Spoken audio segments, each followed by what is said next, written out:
Atenção, notícia que acaba de chegar à redação da Jovem Pan News. Disse há pouco que nós teríamos uma atualização.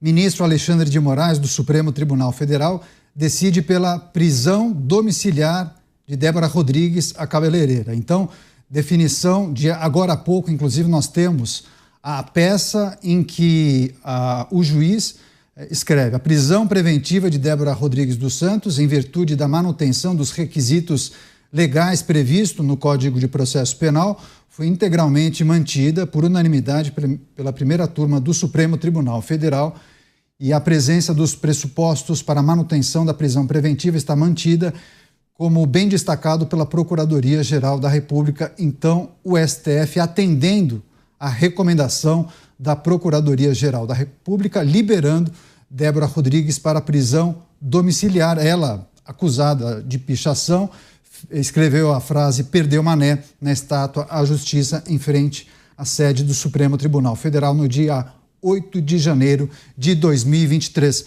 Passo para o Mota, então, confirmação agora da nossa equipe em Brasília, Bruno Pinheiro, Janaína Camelo, toda a equipe reunida, apurando as informações e trazendo ao vivo aqui para a gente no programa Os Pingos nos Is, definição do Supremo atendendo a manifestação da PGR. Mota. Bom, primeiro, graças a Deus, Débora, receba o abraço de todo o Brasil, vá para casa, reencontre os seus filhos, fique em paz, tente recuperar um pouco disso que tiraram de você. 2 anos tiraram da sua vida, do convívio com os filhos. É irrecuperável, mas pelo menos você vai agora estar junto com eles. É muito importante dizer isso. Eu me lembrei do caso do Eduardo. Não foi mais ou menos assim que aconteceu?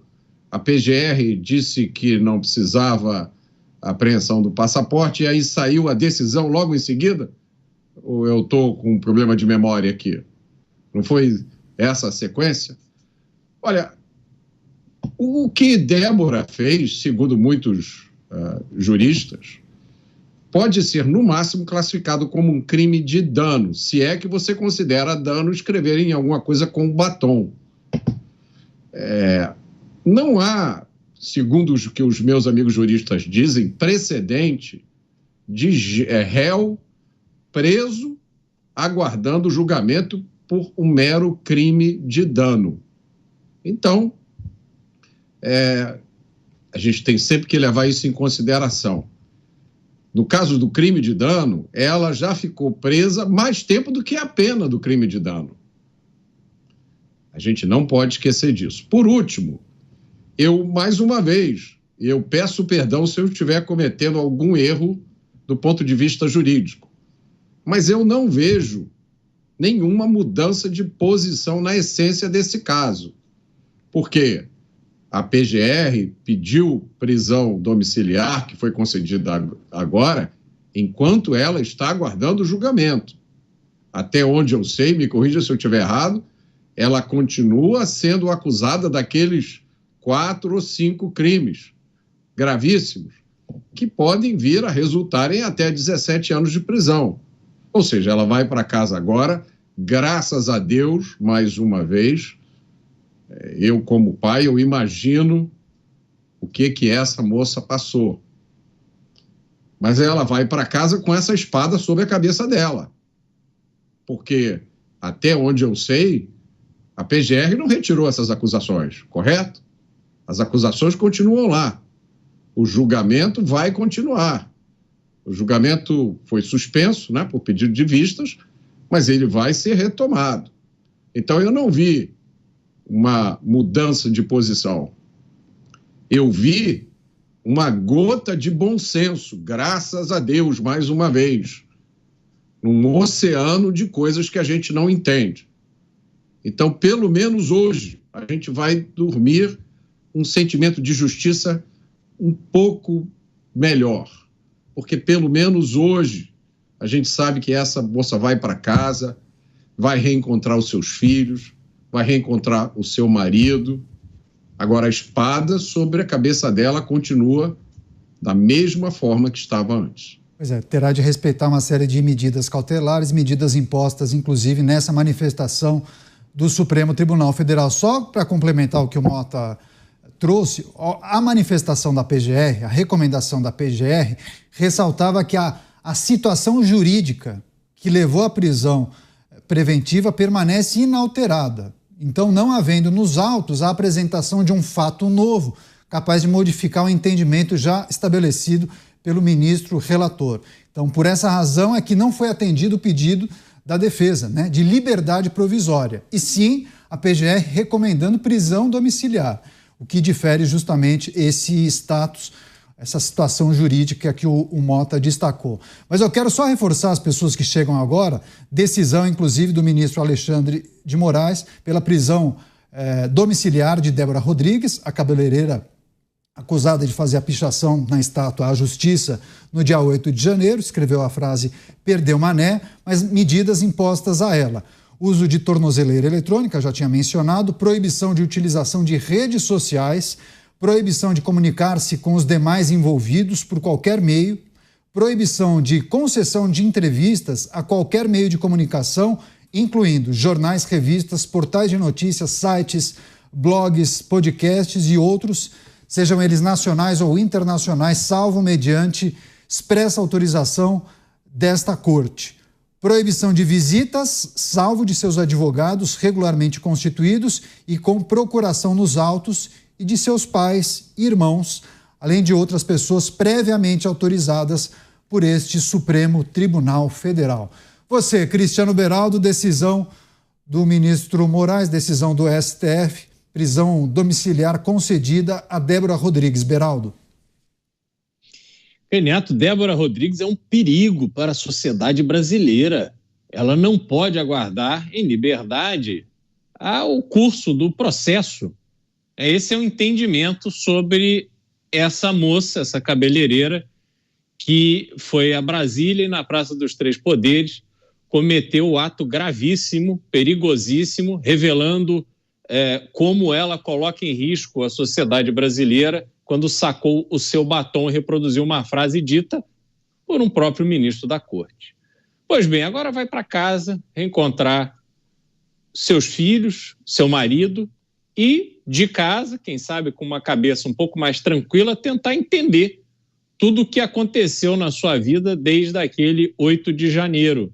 Porque realmente, Caniato, tudo que vai acontecendo é absolutamente desproporcional ao Brasil real. Mota, se não me engano, falou agora mais cedo, quer dizer, como é que você pode manter no cárcere uma pessoa que está sendo acusada por um ato desse, enquanto audiências de custódia vão libertando criminosos presos em flagrante, assaltando, alguns à mão armada, cometendo crimes todos os dias, prende e solta, prende e solta, prende e solta. E aí, uma pessoa como ela está lá presa, né, correndo o risco de tomar 14 anos de condenação. Então, realmente, Caniato, é difícil. Essa ação, essa decisão tomada agora pelo ministro, que devolve ela ao convívio da sua casa, ao menos, naturalmente tem um cunho traz um certo alívio para as pessoas que estavam ali, né, sendo todo dia confrontado com essas medidas descabidas, mas o fato é que o processo continua. E a gente precisa avaliar se, diante dessa pressão, que realmente se tornou uma pressão muito grande, o caso de Débora foi utilizado como uma referência para tantos outros casos similares, vamos ver como é que será o encaminhamento dado na condução desses processos e o que vai acontecer com as penas, não apenas aquelas que já foram dadas em outros processos, algumas 17 anos, 16 anos, mas também os casos que ainda precisam ser julgados e que estavam na mesma linha. Manterão esta mão de ferro, esta postura inclemente diante daquelas pessoas, muitas delas que estiveram ali na Praça dos Três Poderes e cometeram atos que são condenáveis, completamente condenados, mas não são atos essencialmente criminosos? Ou vamos seguir o mesmo curso e a pressão só vai aumentar? O tempo dirá qual o caminho que o Supremo vai querer seguir. Você, Dávila, quais as reflexões em relação a essa decisão do Supremo Tribunal Federal, após a manifestação da PGR, todo esse processo iniciado após a defesa pleitear a liberdade provisória?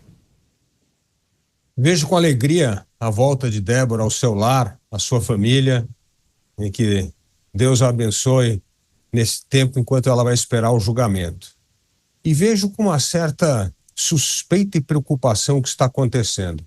Porque a velocidade que essas coisas estão ocorrendo, e como, infelizmente, nós temos essa politização do judiciário, pode ser, Caniato, que, inclusive, haja, sim, uma revisão de pena. O ministro Fux pediu vistas no processo, entenda que ela só pode ser julgada, por exemplo, por depredação de patrimônio, que é essa pena de 1 a 3 anos no máximo aí, e que as outras acusações caiam por terra.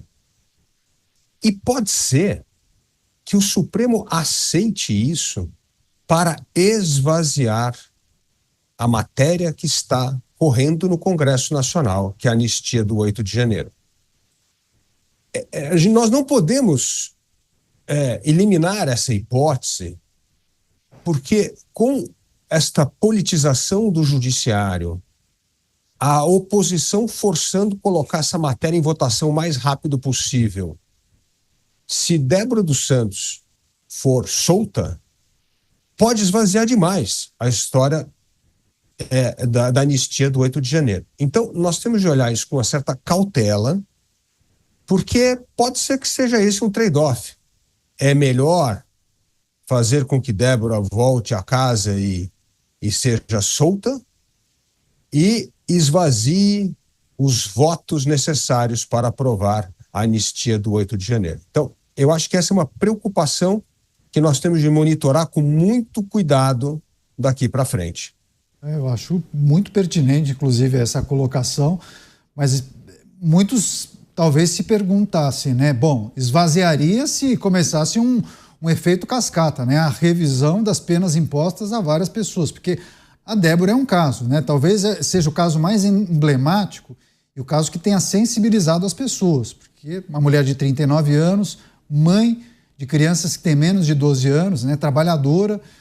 Você acha que a Débora saiu de casa com a ideia de dar um golpe de Estado, tomar o poder? Não, ela foi ali para reivindicar, colocar para fora a sua indignação por conta de um momento político do Brasil. Errou? Claro que errou. É preciso que seja punida por conta da depredação do patrimônio público? Sim.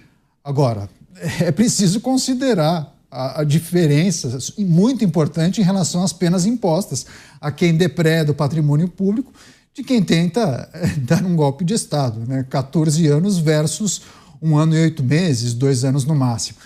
Você, Mota, o quanto esses episódios podem, ou o episódio que envolve a Débora, pode servir de alerta para um movimento muito maior, inclusive forçando talvez o judiciário a rever medidas que vêm sendo tomadas? Isso pode enfraquecer, inclusive, o PL da anistia, Mota? Uma pergunta muito difícil, Caniato. A gente precisa pensar, refletir bastante sobre isso.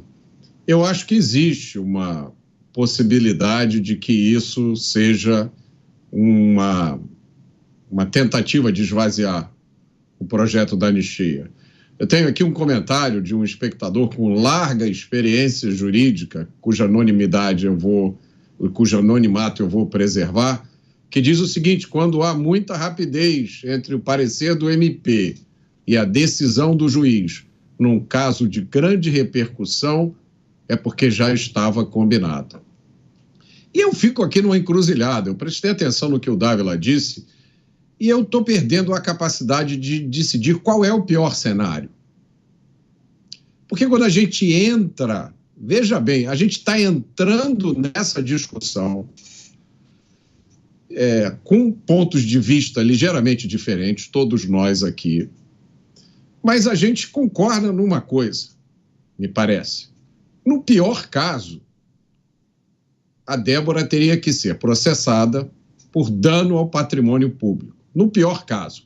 Isso considerando-se que escrever com batom danifica alguma coisa. Num processo normal, vamos imaginar, Estado de Direito, democracia, a Débora é processada por dano ao patrimônio público. Chama-se um especialista. Senhor especialista, o senhor podia avaliar os danos causados quando ela escreveu com batom na estátua? E o especialista diria, olha, dano nenhum. Você pega uma esponja, com água e sabão e lava. Inclusive, esse caso seria julgado num juizado especial criminal, que tem penas especiais, comporta, eu esqueci o termo agora, transação, você pode pagar a cesta básica. No mundo real, era isso que acontecia, penas alternativas. Não sei se vocês sabem disso, né? Por exemplo, você está na garagem, um vizinho discute com você e te dá um soco, isso vai ser julgado no juizado especial criminal. É transação penal o termo agora, eu me lembrei. Então você paga a cesta básica, paga uma multa ou presta serviços comunitários. Essa é a rotina. Isso é o que aconteceria, vamos supor, amanhã alguém pega um batom, vai num prédio público aqui do Rio de Janeiro. Eu apresento esse caso para vocês. Eu vou até fazer o caso mais difícil. Alguém com a camiseta do MST, um boné do MST, pega um batom, vai aqui no Fórum do Rio de Janeiro e escreve lá, abaixo a democracia. Probabilidade de acontecer alguma coisa com essa pessoa, eu diria que é 0,0000000.1%. Se acontecesse, seria isso que eu falei. Juizado especial criminal, transação penal, o meu amigo paga aí uma cesta básica e segue a sua vida. Então a gente está entrando nessa discussão já dando de cara com esse absurdo. Você quer entrar no restaurante, mas na sua frente tem um sujeito enorme proibindo a sua entrada. Eu tenho dificuldade de absorver isso como normal e seguir a discussão explorando outras hipóteses. Eu sempre disse aqui, eu nunca acreditei que esse projeto de anistia, embora justo e necessário, resolvesse coisa alguma. Porque, para mim, é como tirar o sofá da sala. Você tirou o sofá da sala, o que estava acontecendo no sofá vai acontecer no outro sofá que você comprar, ou na cadeira, ou no chão. Então, eu nunca vi, eu acho que a inviabilização do projeto de anistia, ela prejudica enormemente a quem está preso, aos réus, não há dúvida nenhuma. Mas o certo seria que esses processos nunca tivessem acontecido da forma como aconteceu. A gente vai ignorar isso? Se não houve individualização de conduta, se não houve o devido acesso dos advogados aos processos, a gente, não, esquece isso. Vamos aprovar a anistia. E da próxima vez, vamos aprovar uma outra anistia? E aí acontece de novo, outra anistia? Cria logo no Congresso Nacional a comissão especial de anistia, como tem de orçamento, como tem de defesa. Então, eu realmente, Caneato, eu não sei qual cenário é pior, mas eu sei qual é o cenário correto do meu ponto de vista de cidadão pagador de impostos, pai de família, que não é graduado em direito, não entende nada desse mundo etéreo das leis. Para mim, o certo seria anular tudo isso. Houve um erro do sistema. Desculpe, esses processos todos de 8 de janeiro estavam com CEP errado. Eles não eram para ser julgados aqui porque essas pessoas não têm foro especial. Houve um erro técnico. Então, tudo está anulado, as pessoas todas estão livres. E para aquelas pessoas, e nisso eu vou concordar com os meus dois colegas, que foi um ponto que eles fizeram muito bem aqui, levantaram ontem e anteontem. Para aquelas pessoas que comprovadamente, através da individualização de conduta, está aqui, você entrou lá, você quebrou, você provocou, você agrediu, para essas pessoas, o devido processo legal, o juiz natural, um julgamento num tribunal onde são julgadas as pessoas que não têm foro especial, repito, da mesma forma que são julgados todos os dias no Brasil traficantes, assaltantes e homicidas. Pois é, os cenários possíveis todos são muito complicados e muito complexos, né? Mas eu acho que dar esses passos para trás e questionar o processo me parece um caminho bem difícil. Mas deixa eu só passar para o Beraldo, porque parece, né, Beraldo, que esse episódio que envolve a Débora, ele deve se tornar um símbolo, né? Um símbolo, mas também uma pedra no sapato de muita gente, talvez do judiciário.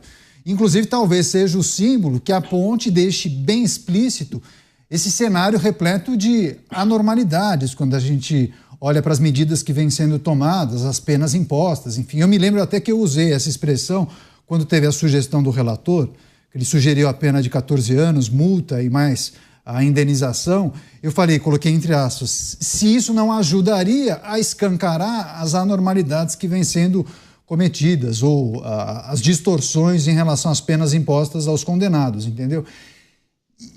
Era mais ou menos isso que eu estava antevendo. Dito e feito, esse caso da Débora me parece um dos mais escabrosos, justamente por conta da situação dela, enfim, o que ela fez, a história, e está tudo documentado, a filmagem, gravação, enfim.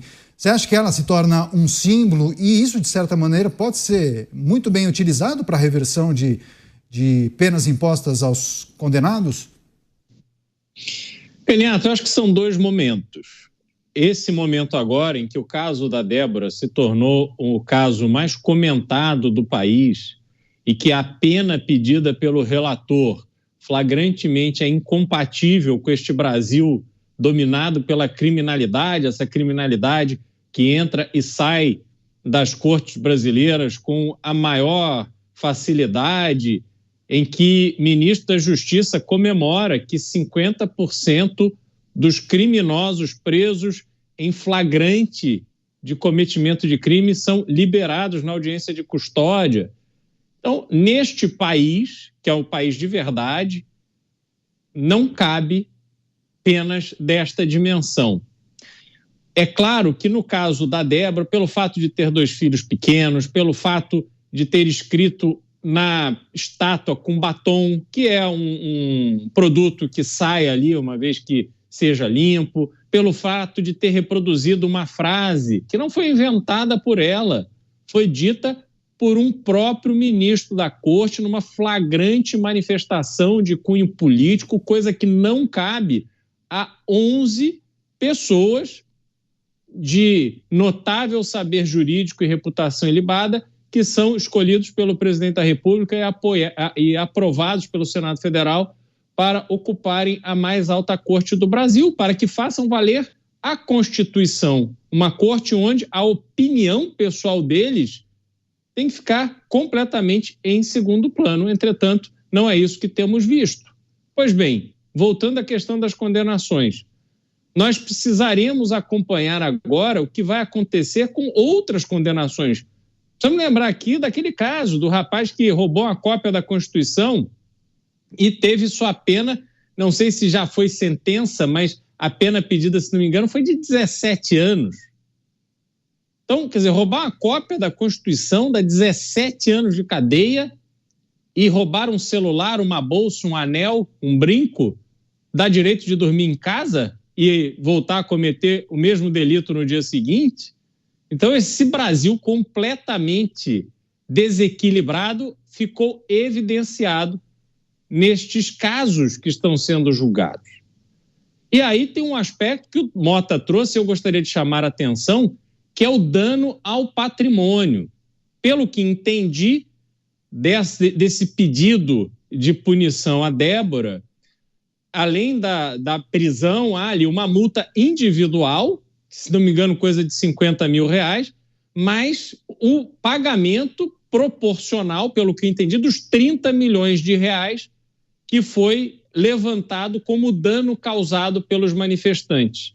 E aí, Caniato, eu volto aqui a lembrar que esta mesma Corte Suprema declarou que o ex-presidente da República, Fernando Collor de Mello, roubou R$20 milhões de dinheiro público da BR Distribuidora. Esta sentença, ou seja, o ex-presidente foi condenado e declarado culpado deste crime com pena de prisão. Meses se passaram, ele não foi preso. Os 20 milhões que o Supremo Tribunal Federal reconheceu que ele roubou, já faz mais de 10 anos, corrigido pela inflação, é maior do que os 30 milhões que agora esses manifestantes terão que pagar. Por que o dinheiro do ex-presidente Fernando Collor não foi pago ainda? Mas essas pessoas ali do 8 de janeiro de 2023, há 2 anos, estão sendo condenadas e obrigadas a pagar. Então, essas distorções do Brasil, Caniato, é que vão ficando evidenciadas. E estes excessos, ou pelo menos vamos colocar as coisas de uma maneira equilibrada, tendo em vista a nossa responsabilidade aqui, estas aparentes discrepâncias nas decisões da Corte vão colocando para a população de forma cada vez mais nítida que tem alguma coisa muito errada no Brasil. E a pressão só vai aumentar.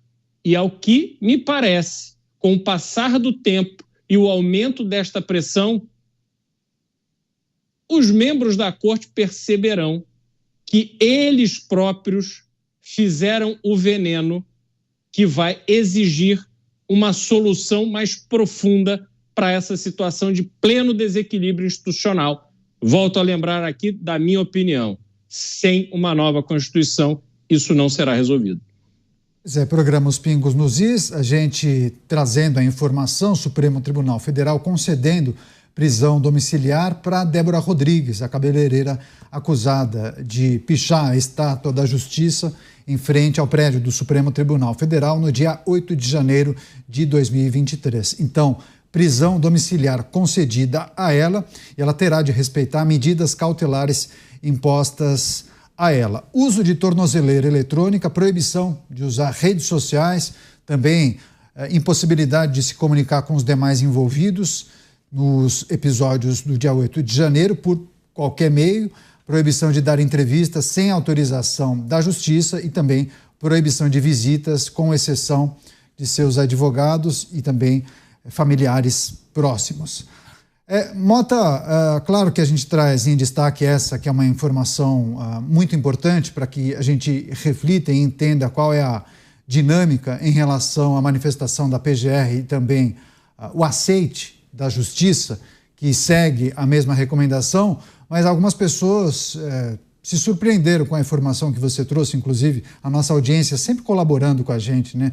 Compartilhando informações, dando opiniões, perguntas, e essa conexão entre PGR e Justiça, esse intervalo entre uma manifestação e a decisão do Supremo Tribunal Federal. Claro, é uma informação que a gente precisa também considerar.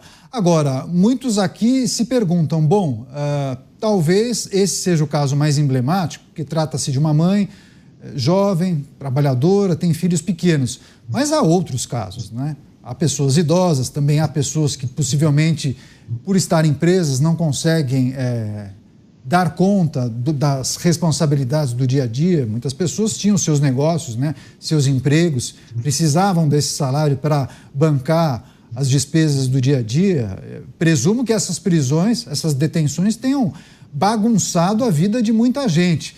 Você espera que essa sensatez ou esse posicionamento, no caso da Débora, se estenda para outros casos? É o que se espera? A partir de agora a gente pode esperar uma sensibilidade mais apurada por parte de Ministério Público e Justiça, Mota? Eu não acredito, Caniato. Eu espero, eu gostaria, e eu hoje à noite vou colocar a Débora nas minhas orações, a Débora e as outras pessoas, porque, Caniato, há mais de 10 anos eu me interesso por segurança pública. As histórias que eu já ouvi de pessoas que foram vítimas de crimes bárbaros, e os criminosos ou vão para a rua direto, ou pouco tempo depois estão na rua. E isso criou dentro de mim um sentimento de revolta contra a injustiça. Mas eu jamais pensei que fosse ver isso. Tá? Ver criminosos, culpados, cruéis, reincidentes na rua, provoca indignação. Agora, junta-se a isso, você vê pessoas na cadeia que não deveriam estar lá, isso traz um sentimento de revolta muito grande. Eu queria só lembrar, Canhato, eu acho que é muito importante a gente frisar isso, porque eu estou vendo nas redes sociais interpretações equivocadas dessa decisão que foi tomada quanto a Débora. Muita gente está achando que isso é a sentença da Débora, que ela foi condenada a cumprir a pena em prisão domiciliar. Não é isso. Ela está aguardando o julgamento, ela está em prisão provisória domiciliar. Ela está aguardando o julgamento, ela ainda está sujeita a ser condenada a 17 ou a 14 anos de cadeia. Ela ainda tem essa ameaça sobre ela. Acho que é importante a gente frisar bastante isso. Eu estou vendo aqui nas redes sociais muita gente que só lê as manchetes e está comemorando, como se Débora estivesse livre dessa ameaça. É uma confusão muito comum, né, que as pessoas fazem. Eu mesmo, a primeira vez que eu vi a notícia, eu confesso que eu achei que era isso. Né? Ué, ela já foi julgada e ela agora vai ficar presa em casa? É prisão provisória domiciliar, que inclusive, pelo que eu entendo, pode ser revogada a qualquer momento, né? Eu vi que ela tem uma longa lista de exigências a cumprir para ser mantida nessa prisão, e se for considerado que ela violou qualquer uma dessa longa lista de condições, ela pode voltar imediatamente para a prisão onde ela estava. Então, é um estado de insegurança muito grande e a gente precisa explicar isso para as pessoas. Isso não é a sentença dela. A sentença dela só vai vir no final do julgamento e pode ser, sim, muito tempo de prisão. Pois é, inclusive o julgamento está em curso, né? Porque teve a manifestação do relator, o voto do relator, defendendo a pena de 14 anos de prisão, pagamento de multa, como bem lembrou o Beraldo, multa de R$30 mil e ainda pagamento da indenização. Uma indenização coletiva, R$30 milhões a ser dividida, rateada entre os condenados. Mas a gente também acompanhou, né, Dávila, um pedido de desculpas da Débora. Ela enviou uma carta redigida de próprio punho ao ministro relator Moraes do Supremo Tribunal Federal. Enfim, é um caso que acho que sensibilizou a população brasileira e aí, obviamente, que eu tenho que retomar aquela fala, aquela manifestação do presidente da Suprema Corte Brasileira, dizendo que ele disse que a população brasileira foi de indignação à pena em relação ao episódio da Débora. Mas não me parece que de indignação à pena, essa é uma reflexão feita por ele. E até a gente pode questionar, bom, é papel de um magistrado, um ministro, quem preside a Suprema Corte, emitir uma opinião como essa? Fazer uma reflexão, colocando todos os brasileiros nesse bojo, de que os brasileiros foram de indignados à percepção de que tem pena ou que sentem pena dela? Acho que esse é um ponto que a gente também precisa considerar e, de certa maneira, até quase conduzindo, né, a história e a reflexão dos brasileiros em relação ao episódio dela. Quase uma defesa também da corte, né? A gente pode traduzir essa pena que o presidente do Supremo disse como indignação dos brasileiros com a injustiça cometida com a cabeleireira, com a Débora dos Santos. A indignação de todos nós é uma pena absolutamente desproporcional ao seu ato. O seu ato objetivo, não narrativa hollywoodiana para transformá-la numa ameaça ao Estado democrático de direito. Então é isso que criou indignação na população. É um caso que veio à tona mostrando tudo aquilo que nós esperamos do direito e o direito entregou exatamente tudo ao contrário. O que se espera da lei e do direito é justiça, é proporcionalidade, é respeito às regras e às normas. Nós não tivemos nada disso. e aí sai uma pena completamente desproporcional ao tamanho da ofensa. E isso criou indignação. Essa indignação transformou-se num movimento não só de indignação popular, mas de indignação política. Por isso que o projeto da anistia está andando. Não podemos esquecer, uma pesquisa feita recentemente pelo jornal Estado de São Paulo, com 80% dos parlamentares, já mostra que existem 191 votos a favor do projeto da anistia. E aí, quando nós vemos a pressa com que tudo mudou nas últimas 24 horas, né, a Procuradoria-Geral da República achando que tem que ser prisão domiciliar, imediatamente o Supremo aprova, nós desconfiamos um pouco que isso possa representar. E isso pode ser um caminho para tentar esvaziar politicamente um projeto que vai ser debatido no Congresso Nacional, principalmente na Câmara agora. Então, é preciso ficar atento com isso. Segundo, o posicionamento da Corte não mudou, inclusive essa declaração do presidente da Suprema Corte. Eles ainda se acham os salvadores do Estado Democrático de Direito, eles ainda se acham que se auto-otorgaram um poder que não está na Constituição para salvar a democracia. Esse salvacionismo da democracia prevalece no julgamento. Prova disso foi o voto do relator ontem, que na verdade era quase um depoimento político, ao mostrar vídeo. Eu nunca vi na Suprema Corte Brasileira você justificar um voto mostrando um vídeo e tentando criar ali uma comoção emocional para esquecer ou não prestar atenção no factual.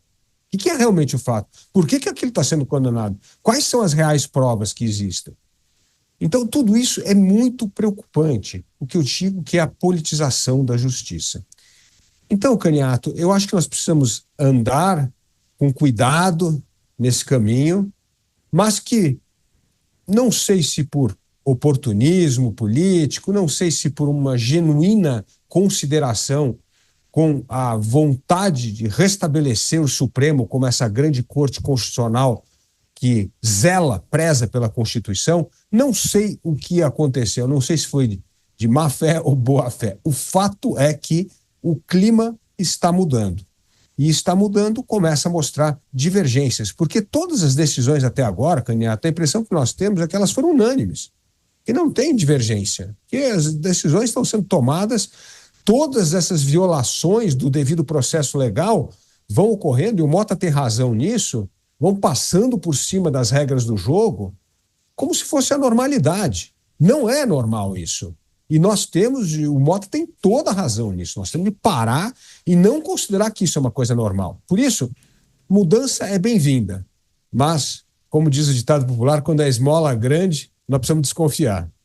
Pois é, inclusive eu vou passar para o Mota, só para a gente fechar essa sessão, mas quando o Dávila fala essa mudança de comportamento, ou nós víamos um posicionamento unânime e agora já tem um voto divergente, alguém que pede vista, quer analisar por mais tempo, mas eu também escutei uma análise muito interessante, viu, Dávila, de que poderia ser, inclusive, um movimento para dar legitimidade ao processo, porque ficaria muito estranho todas as análises sendo aprovadas de forma unânime. Enfim, talvez seja uma reflexão para nós fazermos mais adiante, a depender do posicionamento dos integrantes da primeira turma. Deixa eu só passar para o Mota, porque o Mota não fez a análise em relação ao posicionamento do ministro do Supremo nessa aula magna, inclusive na UERJ, Universidade Estadual do Rio de Janeiro. E para quem não acompanhou, eu só vou abrir aspas para essa fala do ministro. O Brasil tem a característica que, na hora em que episódios acontecem, as pessoas têm uma indignação profunda. E depois, na medida em que o tempo passa, elas vão ficando com pena. Nós fomos de indignação a pena, fecho aspas, claro, essa reflexão no bojo no âmbito dos atos do dia 8, mas principalmente sobre o caso que envolve a cabeleireira Débora. Para fechar esse capítulo, você, Mota. Eu não sei se eu consigo entender essa frase que você leu, Caniato. Eu, sinceramente, não sei se eu consigo entendê-la. Se ela significa o que eu acho que ela significa, eu discordo da afirmação. Eu acho que o brasileiro nunca esteve tão indignado quanto está hoje. Não confundam silêncio com aceitação. Eu faço muita questão de usar as palavras certas. Eu penso muito antes de dizer as coisas aqui. Eu acho que a gente não deve confundir compaixão com pena. Pena é um sentimento que envolve você, de uma certa forma, menosprezar aquela pessoa que é alvo da sua pena, né? Você tem pena de alguém que é tão ignorante que não consegue entender o que está acontecendo. Você tem pena de uma pessoa que é incompetente, não consegue fazer o trabalho dela. Você tem pena de alguém que se acha muito inteligente, mas não consegue compreender as coisas que acontecem ao redor dela. Agora, compaixão você tem por alguém que foi vítima de uma injustiça grosseira, de uma injustiça que foi cometida à vista de todo mundo e muitas vezes parece até com a intenção de que todo mundo veja a injustiça e que aquela injustiça seja usada como um símbolo, justamente para abafar a indignação das pessoas. Mas a indignação é um tipo especial de sentimento que quanto mais você abafa, mais ele cresce. Programas Pingos nos Is, os assuntos importantes desta sexta-feira, sempre contando com a análise dos nossos comentaristas. Trouxemos há pouco essa informação em primeira mão, inclusive. Depois os outros canais também tiveram acesso ao documento e puderam também noticiar o Supremo Tribunal Federal concedendo prisão domiciliar para Débora Rodrigues dos Santos, acusada de pichar a estátua à Justiça em Brasília.